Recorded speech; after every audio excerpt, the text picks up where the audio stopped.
Hi there, it's Lynn, and I wanted to welcome you back to Lynn's Copycat Art, which I take the catalog, and I'm still in the November-December 2023 book, and I will be creating this card. Now, I wanted to tell you that this is really a great ensemble, and we've sold out of it a few times, so if you still don't own it, you really should. We have the stamp set, which I will be working with, the triangle thin cuts, and then these are the stencils. Now, I've already used the stencils to create a similar page.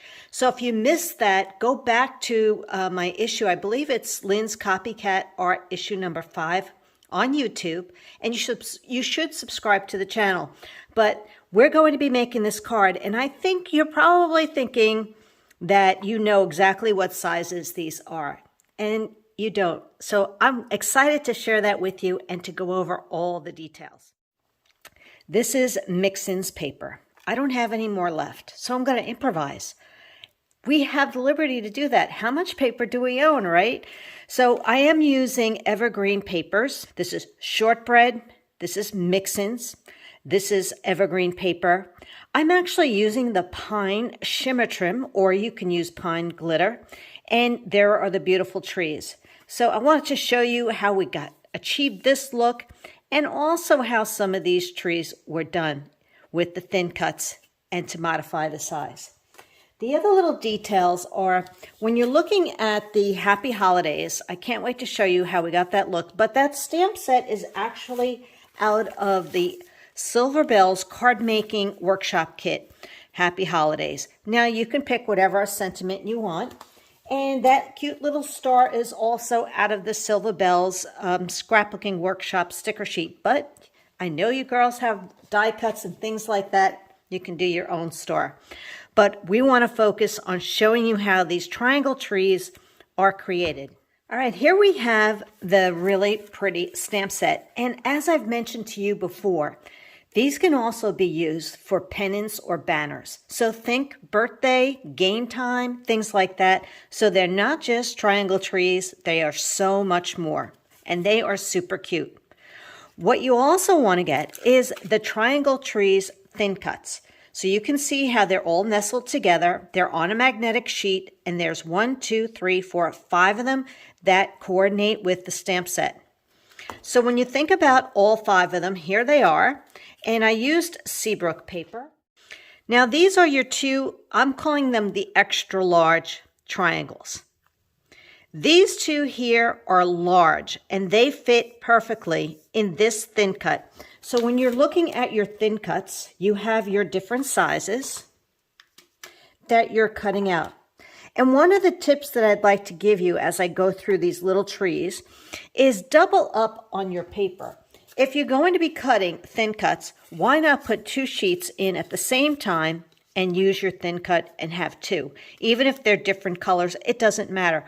But definitely make a bunch of trees or pennants, banners at the same time.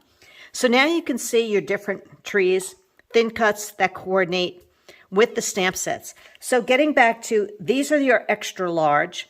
These 2 are large. So we have 2 extra large, 2 large, and then we have a medium. These 2 here are our medium tree. So the middle of the road one right here. And then we have this triangle, which has 3 coordinating pieces, and this tiny little one, which has 3. So to give you a recap, 2 match this one, 2 match this one, 2 match this one, 3 match this one, and 3 match this one. So that just gives you an idea of how well this all works together. All right, let's give you some measurements for the cards, okay? Now, this is a 4 by 5 1/4. So look in your stash, look for the mix-ins paper that you're seeing in the catalog. We're on page 38, so this is a really pretty pattern, or find something you have. So this is 4 by 5 1/4. Then we have strips of paper in shortbread, 1/4 by 5 1/4, and 3/4 by 3 1/2. Now, a really good indication of what colors we're using is always down here at the bottom. You can see there are quite a few colors that are being used on these pages. So I'm just going to go over the rest of those details. When it comes to the pine, you can use the cardstock or some scraps from maybe evergreen that are 1 by 5 1/4. And this wood strip right here is mink on the other side, but this is out of the mix-ins. This is 3/4 by 5 1/4. So 5 1/4, all of these pieces right here and here is your length, and then you have your strips.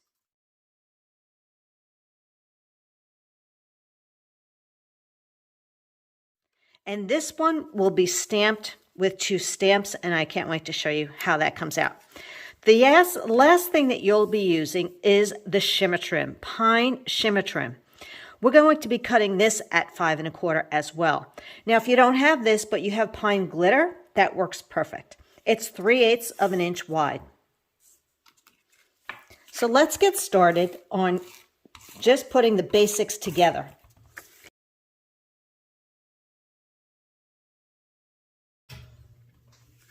So now we have our basic paper together, and really I just eyeballed most of this, and it worked out really well. This is just like about an inch and 1/4 from the base of the card, and I just worked up from that.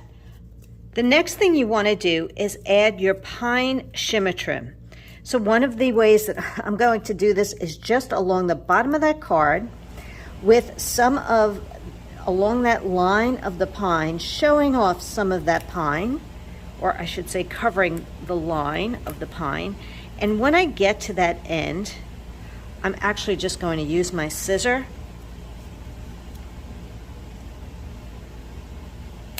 but what I like is leaving a tail available, because this is a great tip. You always, if you can leave a tail available on your shimmer trim, you'll never have to worry about peeling it off. I want to show you this cute little tab here because it's actually using this tree right here to create that scratchy look, and Happy Holidays is stamped in mocha. So the color inks we're using today are acorn and mocha, just here, and the rest are sage and pine.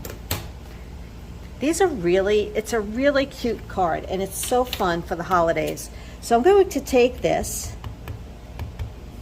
and I'm using the dark side, or you can use the light side. They both work. I'm not sure. So I'm going to waste that first layer and just stamp it on top here. And it's very light, and that's the kind of thing that I want. I'm going to turn it now and do exactly the same thing. So that's how you get that look. Isn't that cool? Now, if you'd rather use the dark side, if you use this, I'll just show you, if you use this where it's full strength ink, it's really dark, in my opinion. So that's a little too dark for me to use. I want to use this side. I do like to sponge a little bit my edges. And the reason is keeping it the second generation of ink has to do with the fact you want that Happy Holidays or your sentiment to really pop on the card. Let's use our mocha. And here's our Happy Holidays, which is out of the beautiful Silver Bells card making kit. This strip was 3/4 by 3 1/2, and all I need to do is just add a little dovetail on the end. And that's it. Always clean your stamps before you put them away, and because I'll be using this again, we want to clean that. When it comes to the thin cut trees, I used Seabrook. I really liked the lighter color of Seabrook, so I used the extra large, the medium, the small, and this tiny one we didn't use at all. This little one, that's an extra small. And this is the one that I did in sage, and I really liked the light color sage. So if we're looking at it again, you can see the extra large, the medium, the small, and I did not use that little guy, which I'm calling my extra small.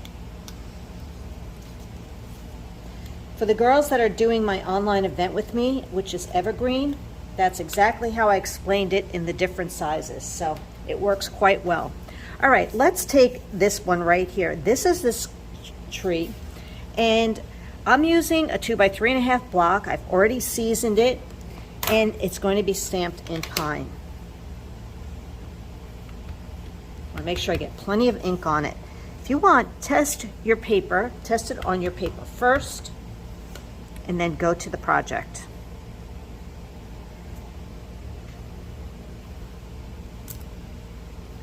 Perfect. This one right here is this big one, and this one is also done in pine. So what I like to do is walk my my stamp on my ink pad, and I'm going to actually put this right here on the Versamat. It's a self-healing mat on one side with a ruler, and this side is for stamping on. It's a microfiber side.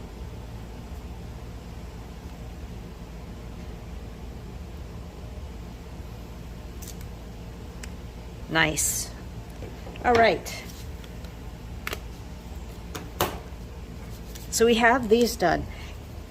Now these are the two that are not the perfect match of thin cut to the stamp set.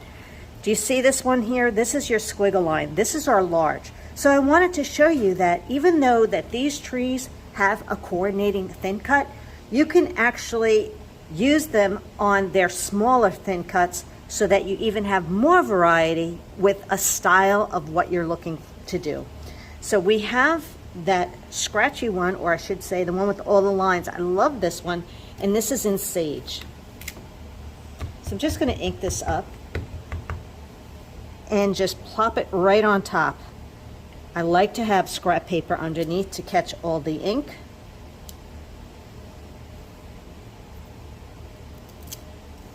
And that's the look we're going for. This other one is the other pretty, it has all like the garland look going. And as you can see, it's also bigger than the thin cut, but that's the look we want here. Now, if you'd rather pick out a stamp that works perfectly, that's your choice. But we are copycatting or making a copy of the artwork in the catalog, and this just shows you the exact pieces that we're using. So let's get started. I'm going to glue this piece right towards the edge, and it's about a 1/2 inch off of the card bottom. This piece is next. And what I like to do is, this one's going to get popped up, and this is kissing the bottom of the card. So I'm noticing all the details, and hopefully you are as well. And this one gets placed underneath it. And just look where the different, where the point ends. And then we'll have this one right here. Now I'm going to add some foam tape, thin foam tape, to my tree, and pop this up on our card. So you can see how it kisses the edge right here. And I'm just going to put a little bit of pop-up tape on the back of that top piece, and it covers up or kisses that edge right there, and then it will stick right along the tree. And we just need to add our little star, and I'm going to pop that up as well. It's a sticker, and every tree should have a beautiful star at the top. All right, the last finishing touches, which I didn't do on this card yet, is a couple of gems. I really love these silver bell dots. They are so pretty, and we're going to add just a few of them. They actually come 3 colors, And we've been using them all with silver bells, gnomes for winter, and as well as evergreen. So they are really lovely. So we're going to add a few of these right here on our card. Isn't that pretty? And then we have some clear gems. Now the thing about clear gems is that you can also use some alcohol markers to color those gems in. So here I am using a gold brown shade. You can use something in yellowish. You want to do green. Pick and choose your colors. And all you're doing, and this is the light one, is taking this and just coloring the gems. If you'd want to keep it clear, you can keep them clear.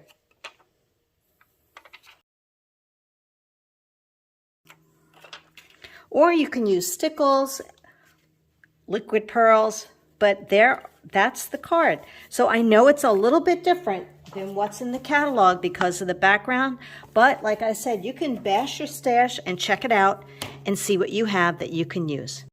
I hope you enjoyed this video and watching the different ideas of what you can do with the artwork that's in the catalog when we copycat it, but we also can make it our own with the products that we have.